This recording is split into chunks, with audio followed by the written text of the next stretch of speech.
rare that I find something where I'm like, if you fix this alone, it could easily add 5 points to your score overnight. This is Abigail, and she's looking to go from a 147 to 160 and beyond in the next 4 months. My name is Steve Schwartz, and I've been teaching the LSAT for the past 20 years. Today, Abigail's going to bring me her biggest LSAT challenges, and I'm going to help her address them as she looks to improve by 10, 15 points and beyond. Hello, Abigail. Hi, Steve. How are you? I'm good, thanks. I'm good. Well, it's great to finally meet you face to face. Same How's to everything you. been coming along? Things have been going okay so far. I'm definitely still getting used to the program and just everything about the LSAT in general. So glad I had the opportunity to meet with you today. Yeah, of course. Happy to help. Before we dive in, I have a couple of questions just to get a better background on where you're at right now, and then we could discuss some strategies. How does that sound? Yeah, that sounds good. All right, perfect. So where are you scoring right now? I got a 147, so not the greatest, definitely not where I want to be. And I also ran out of time. So a lot of the questions were guessed. Okay, so with those caveats, and then what are your ultimate goals for the LSAT? Where are you looking to score? I would be happy with 160, and anything above that would be even better. Cool. All right, so at least maybe like a 15-point increase or so. Yeah. And then how long do we have till your test? I would like to take the LSAT in September. If I have to push it back a little bit, I can, but I really would like to aim for September. Okay, cool. So we've got about 4.5 months till then. And how many hours per week do you think you could put in over the next 4 months? Aiming for about 15. I am going to be working full-time after graduation, so I feel like it could be a little bit subject to change, but that's the goal. A lot of students panic when they score in the 140s on their cold diagnostic, but it's not a disaster. It's just a baseline. Abigail started off with a 147 and she was feeling unsure about it. But here's the thing, she hadn't done any real prep yet. She'd run out of time, guessed on a ton of questions, and still landed in the high 140s. That's actually a pretty solid starting point. Why? Because the LSAT is learnable. With structure, time, and the right strategy, like what we discussed during this call, it's totally possible to jump 15 points or more. In fact, for students starting off in the 140s, I see those kinds of gains all the time. What are your weak areas on the test right now? Do you see any particular areas that give you trouble? Definitely timing, as we talked about, because when I do like the drill sets untimed, I'm scoring significantly better than when I do things timed. Also just getting down the language, because sometimes I just like, when I review the problems, I get where I went wrong, but it's just like little things that I missed, or just like little pieces of information that I didn't anticipate were important, were actually like really vital to understanding the argument. But also I definitely do need more work with reading comprehension. And I just know that just like off the bat. Got it. Okay, what's your approach to reading comp like right now? I think the weakest part for me for reading comprehension is the comparison passages. I attended one of the classes last week that went over some tips on that, so I'm just trying to incorporate it, but majority of my practice and like what I've been doing from the program has been on logical reasoning, so I haven't really got to the reading comprehension part of the tutoring services yet. Okay, all right, so there may be some adjustments that you make once you join more reading comp classes and work through more of the material, but then in logical reasoning, you mentioned timing as being a big issue for you. So what's your current pacing approach or strategy like right now? I've been trying to think about like the first 10 questions in 10 minutes approach, but then I think like, I just like get stuck on like one question, and then the next thing you know, I've lost like 7 minutes. Then I get to the end and it's obviously the harder questions and there's not a lot of time left there. I don't really have an approach with it, and that's where the issue is, because I'm just like, okay, if I can get the first 10 in 10 minutes done, then I'll be okay. And then that's not what ends up happening. So I don't really know what to do in the event that that doesn't occur. So I don't really have an approach, I would say. Got it. Okay, so you recognize the issue, but don't necessarily have the solution. Yeah. Okay, well, that's definitely something I can help with. That's why I'm here. So when we look at pacing on logical reasoning, as you mentioned, first 10 in 10 minutes is a good benchmark if you're realistically aiming for a 160 plus, which you are. And that means that you can't afford to get bogged down anywhere, but especially not in those first 10. Is there a typical question number where you're getting bogged down, or is it anywhere? I don't know if it's a specific question number, but it's with the questions where it's like necessary versus sufficient assumption. Like I know that I still need to work on that, and I've been going through the content there, but it's just like something about it, just like it hasn't clicked to my brain yet. And so like I end up spending a lot more time on those types of questions than when I want to. So I feel like that's where I get stuck. And then, yeah, the next thing you know, time's running out. Okay, well, I've got good news here, which is that this is actually a really easy fix. It's rare that I find something where I'm like, if you fix this alone, it could easily add 5 points to your score overnight because there's low-hanging fruit there. So let's just get you crystal clear on the difference between necessary assumption and sufficient assumption, because we know there's going to be a lot of necessary assumption questions on the test. They're one of the most common types. Sufficient assumption, less common, but if we add those two types together, it's even more than either one individually, right? So it could be that this gets you another 3, 4, 5 points on the test, and that's doubled because there's 2 sections of the exam on logical reasoning, right? And so the first thing is, can we tell the difference between these two types? So when you look at the question set, are you able to determine which type you're looking at? Yeah. Okay, cool. So just give me your real quick, like 10-second version of like, what's the difference in your understanding? Just so I make sure you got it. Okay. The way that I've been interpreting it as like necessary assumption, you would look for like less extreme language in the question types. And then for sufficient assumption, it could be very extreme as long as it gets like the job done of what you're looking for. And then you have like the conditional statement of like, does this fit in like the piece of the argument? I think where I'm getting confused is more so like, I understand what I'm looking for in the options, but I'm just confused with like how it fits into like what I've expected to find, like how it actually relates back to the conclusion of it. Is like the pieces make sense when I like, do the videos and I watch it and I'm like, okay, this is great, I'm getting it. And then I go and I do it on my own and I'm like, I have no clue what I'm doing. So yeah, I don't know if that makes sense. Yeah, well, it sounds like you have a really clear understanding of what's the difference in terms of how you approach it. As you said, necessary assumption, we're looking for more moderate language in the choices because that's more likely to have been required by the stimulus than more extreme language would be. And then on the flip side, for sufficient assumption, as you said, it's okay if it's extreme as long as it gets the job done. Now, you referenced there how these relate to the conclusion, right? So for sufficient assumption, the correct answer guarantees the conclusion, 100%, leaving no ambiguity, meaning the sufficient assumption, when combined with the evidence, guarantees the conclusion must logically follow. Then for necessary assumption, we're looking for something that, based on the stimulus, taking the stimulus as given, what underlying assumption needs to be the case in order for the argument to work, meaning for the conclusion to logically follow from the evidence. Now, I was actually asking something even prior to this, which is, can you tell the difference based on question stems? So I just want to make sure you're good on that too. Yeah, I've been looking through the keywords in the question stems, and I think I have a solid grasp of that. Okay, good. So then it sounds like you're saying all the right things in isolation here on this call. Yeah. The question is, what happens in the context of a full-time section or a full exam, right? So if that's the disconnect where you understand it theoretically, you understand it untimed, what you may need is simply more at-bats, doing the questions in more timed and stressful conditions where the stakes are a little bit higher. Let's say we gave you a grab bag of 30 quote-unquote assumption questions, half being necessary assumption, half being sufficient assumption. Number one, can you separate them? NA, necessary versus SA, sufficient assumption. And then secondly, are you able to apply the proper approach with that additional stressor or time pressure added? So as is so often the case, what I'll recommend is, if it sounds good in theory, the work is in the application, do some timed drills just to ratchet up difficulty a little bit and make sure you're still holding true to what you're saying now. Okay. But that may be all you need here just to get clear on that. Yeah. Abigail nailed one of the biggest barriers to breaking into the 160s. Mixing up necessary assumption and sufficient assumption questions. This is a super common issue, even for students who feel like they get it during their untimed work. But the thing is, you've got to know the difference in real time when you're under pressure. We walked through how necessary assumption questions are about what must be true for the argument to work, while sufficient assumption questions are more like puzzle pieces that guarantee the conclusion. Abigail understood this in theory, but what she needed was more reps to make that knowledge automatic. That's the solution. You do timed drills mixing up both question types, you tag them, you sort them, and you apply the right strategy for each one. I told her this one improvement could easily be worth 5 points or more.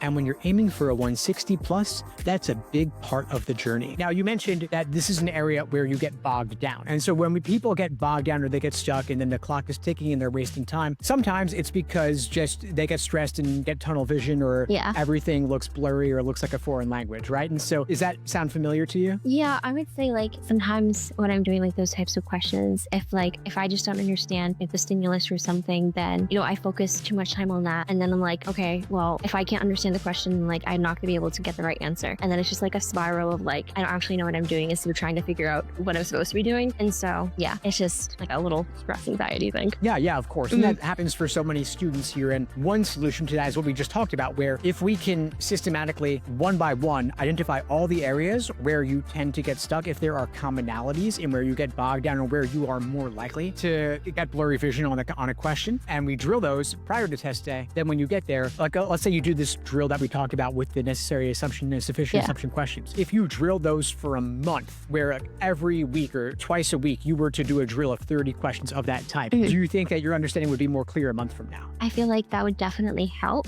I just worry that like it's not necessarily the timing and it's more something something foundational, because I do get it, but then I just feel like when I go to do it, like everything that I remember is just gone, if that makes sense. I feel like the timing of like the drill will help, but I also don't know if it will help me like with the actual application of it if I'm still a little confused. Yeah, well, the key is that we got to figure out what about it could you still be confused on, because we talked about how to tell the difference. You sound like you're good on that. We talked about theoretically what is the each argument question type asking you for. You correctly identify the difference there. Now, one thing we didn't get into, which is beyond the scope of this call right now, is to look at what are all the different types of necessary assumption questions, what are the different types of sufficient assumption questions, are there any gaps or holes in your foundation there? Because maybe you're good on 2 out of 4 for each type, but if you're missing half of them, then you could get bogged down if that one type or 2 types come up. So it could be that in addition to the drills, maybe you also need to go a little bit deeper in reviewing the foundational material. We've got tons of lessons on each of those types inside the program. You can also cover them in the live semi-private sessions as well. And so that could be another area to work on in addition to the drills. Okay, that makes sense. But the idea here being is that if there are certain patterns in where you get bogged down, if we can shore up the gaps in your foundation during your prep work over the next month or 2, then your final month or 2 prior to the test will be smooth sailing, just taking practice tests and working more on endurance. Okay. Then the last thing is, aside from gaps in understanding, sometimes people get bogged down just because of stress. Then the solution is, can we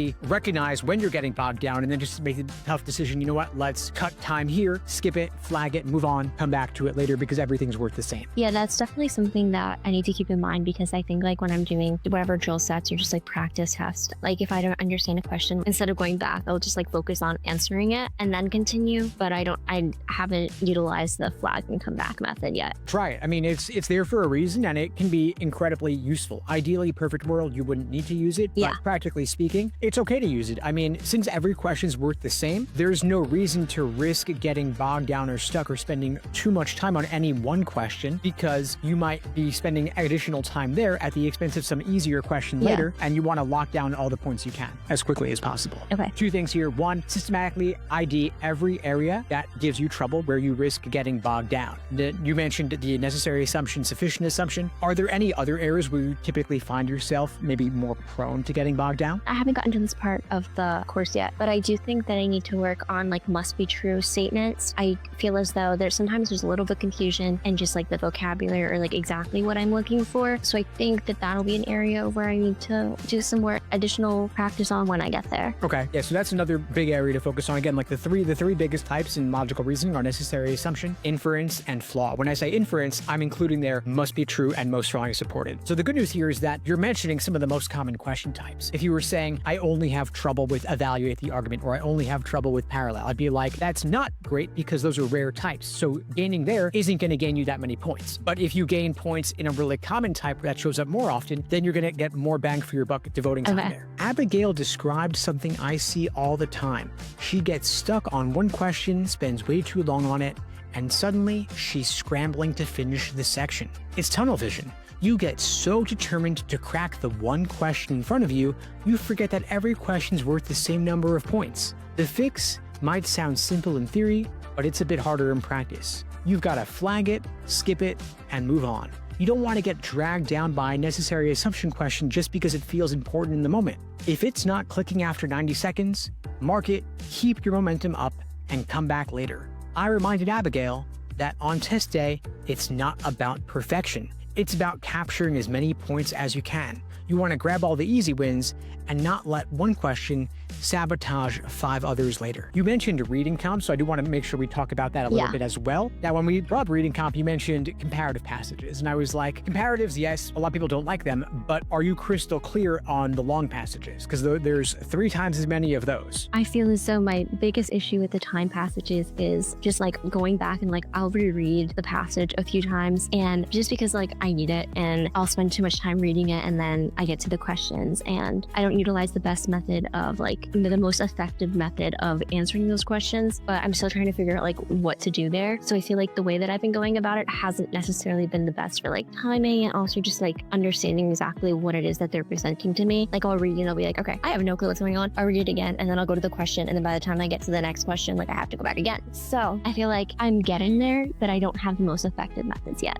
Okay, so if you had to say like what your default approach would be going in, what does that typically look like? I'll read the question first so that we all know like the first question of what I'm looking for. And then I'll go through the passage and I try to highlight like the most important parts or like things that I think will end up being useful. And then I found that like the first question was mostly like main point and like things like that. So I found those to be pretty straightforward. And then when I get to like the part of the passage where like they'll highlight a specific phrase or like a specific sentence that I have to go back, and then I feel like I need to reread a good portion of it for context because I've been so focused on like the main point or so focused on something else that I don't really read the passage for the other sections of what they're testing on. So I'll kind of have like tunnel vision on what I'm supposed to do first. And then by the time I get to another question, I have to reread for that type of focus. And that just like eats away at the time. When you're doing your initial read, you're feeling like what you're reading in the passage is enough to help you knock out the main idea questions. Yeah. But then you find yourself having to go back a lot. Yeah. And is it really time consuming for you to have to go back? It is, because I think when I go through it again, I feel like I just need to not read the entire passage, but like get more context of what it is that I'm focusing on, because I tend to not like, if they're not asking me about it, then I feel like I have the bad habit of like not giving it as much attention as it should get. And then I have to go back and try to understand it again. So I feel like that's where I'm getting tripped up, because I'm thinking that like I understand what I should be doing, but it's just putting it in practicality is where I'm getting stopped. Got it. Okay, so it could be that you've got to get more efficient at going back more quickly. Because the thing is that you can't hold all 450 words in your head at the same time, and you don't really need to. The passage is there. It's available to you. I think you're right to walk away from the passage focused on the main idea, because that could help you knock out roughly a third of the questions. Your main idea, primary purpose, passage organization, best title, tone, author's opinion. You can knock those all out just on your initial read. The going back is, as you said, where it gets more time consuming. So there's two things you can do. One is you can get faster at the main idea questions to give you more time for the detailed questions that require the going back. And then secondly, you can get faster at the going back process. And so the key is not to memorize everything with a photographic memory, but rather, can I find what I need quickly when I need it? So can you establish a quick mental map of the passage where you know the details on this topic are over here towards the end of paragraph 1, or the details on this other topic are here in the middle of paragraph 2. And so you know, generally speaking, within say 5 lines where you got to go back to find the details when you need them. Abigail's reading comp issue is something a lot of students face. She reads the passage,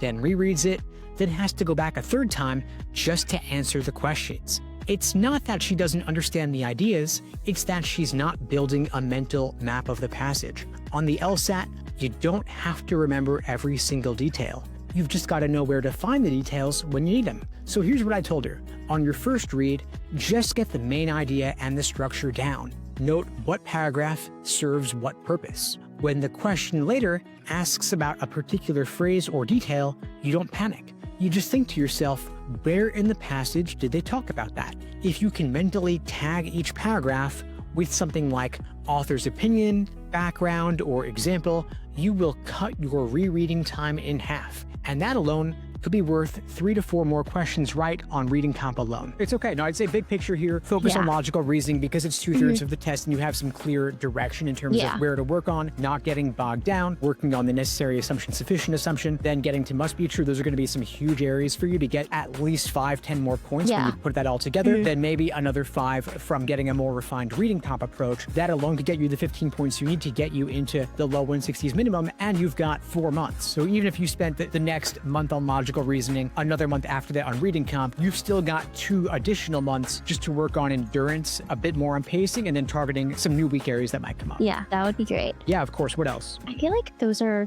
the big things that I'm trying to focus on right now. Sometimes it's just like, it's hard to see the big picture, because I'm like when you're just like doing it right now. So I'm trying to like keep in mind that like it'll come with time, and then I just have to keep going. You're still early in the process. You've already got a great handle on some major weak points, which is great because those are high yield or high leverage. When you talk about more common types, there's more points you can gain in those areas. And so the low-hanging fruit is definitely really encouraging. And plus, combine that with the fact that you have 4 months and change to get that increase, which is a pretty reasonable increase. High 140s to low 160s is honestly one of the easier increases you can get. It's a lot easier to go from a 147 to a 162 than to go from a 167 to a 182, because 180 is the max. But aside from that, where you're at right now, the gains come really easily because there's still foundational work to be done. And so I have no doubt you can get there if you apply apply what we talked about today. Yeah, okay. And I have the full intention to, so I'll get there. Awesome, fantastic. I do have a few questions about just like reviewing. I've been hearing a lot in like the videos about you need to have like a solid review and like a method of like how you want to review. And truthfully, I didn't know how important it was until we started talking about it in the classes. And so I'm just curious of like ways to improve that section, because I do think that it has a lot of importance for me. So because like right now I've just been like going through the questions that I get wrong and like, you know, trying to figure out exactly like what part confused me and like go from there. So I'm just a little curious of what you'd suggest to first, I guess, like make that more effective, but also just like to actually understand what it is that you're doing wrong. Yeah, absolutely. So I'll send you some lesson links on this, but big picture, I'd be looking at documenting your review process. So keeping some sort of log, like either a Google Doc, it could be a physical journal, it could be a spreadsheet. And then you have different sections for every question that you get wrong or have difficulty with, looking at, was my mistake stemming from misunderstanding something in the stimulus, misunderstanding the question type with the STEM, or misunderstanding something about the answer choices. So if it was in the stimulus, what might have thrown you off or led you to misunderstand the stimulus is something in how the stimulus was structured or how it was worded. If it was the question type, were you not clear on which type you were looking at? And then if it was in the choices, was it something about the wrong answer that made you pick it? Was something tempting about it? And on the flip side, after the fact, upon reflection, what ultimately makes it wrong? And then for the right answer choice, what made it seem unappealing at first or what discouraged you from picking it? And then what ultimately makes it correct? Because you have these traps of encouragement towards the wrong answer. They do get me. Yeah, they do. They do. So you got to figure out which tricks and traps you personally are uniquely prone to falling for so that you can avoid making the same mistake again.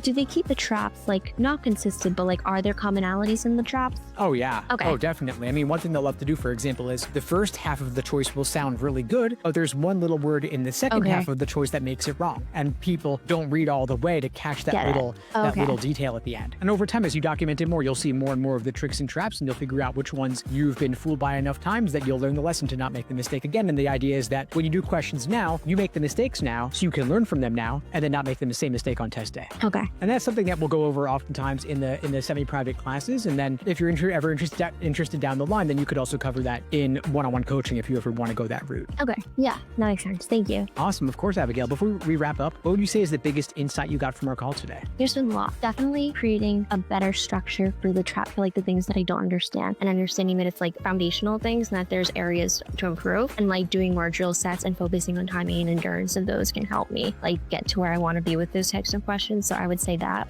because I mean, it's one thing to like watch the videos and then it's another thing to actually apply and like do it in with repetition. So I think that taking that advice would be really helpful, especially for like the areas of like necessary versus sufficient that I'm sure where I can improve and get a big point difference with those. So I think that'll be a really helpful takeaway. Fantastic. Well, keep at it. It was a pleasure. If you need anything at all, just reach out. I'm happy to help. Okay, thank you. Yeah, it was nice meeting you on you too. Like a call. So you're finally on video, of course. Have a good one. I'll talk to you soon. Thank you. Of course. Bye. Bye. Abigail had been going back to her wrong answers and trying to figure out where she went wrong, which is good. But it wasn't getting her the clarity that she needed. And that's because the key to LSAT review isn't just asking, what did I miss? You've got to ask, why did the wrong answer feel right? Why did the right answer feel off? And what trap did I fall into? And how can I spot it faster the next time around? I told Abigail to start logging these patterns. It doesn't have to be fancy. It could be a spreadsheet or a Google Doc. That's enough. But over time, you'll start to see what your LSAT traps are. Not someone else's, yours. And once you know them, you'll stop falling for them. That's how you make sure a wrong answer today doesn't turn into a wrong answer next week. Toward the end of our call, Abigail said something I think a lot of students feel. She said, sometimes it's hard to see the big picture. And I get it. When you're in the middle of your LSAT prep, doing drills, watching lesson videos, and reviewing questions, it's easy to feel like you're just treading water. But what we did in this call is exactly how you zoom out. We broke down her biggest pain points. We built a plan to tackle them in phases, and we clarified what wins look like at each stage. For Abigail, that meant starting with logical reasoning, fixing necessary assumption questions, mastering inference questions, and getting faster at identifying traps. Then, she's going to pivot to reading comp with a focus on mapping out the structure of the passages and improving her ability to retrieve information. That alone could be a 15-point improvement. And we mapped out that whole plan in just one call. So if you're feeling overwhelmed, you're not behind. You're just one structured plan away from clarity.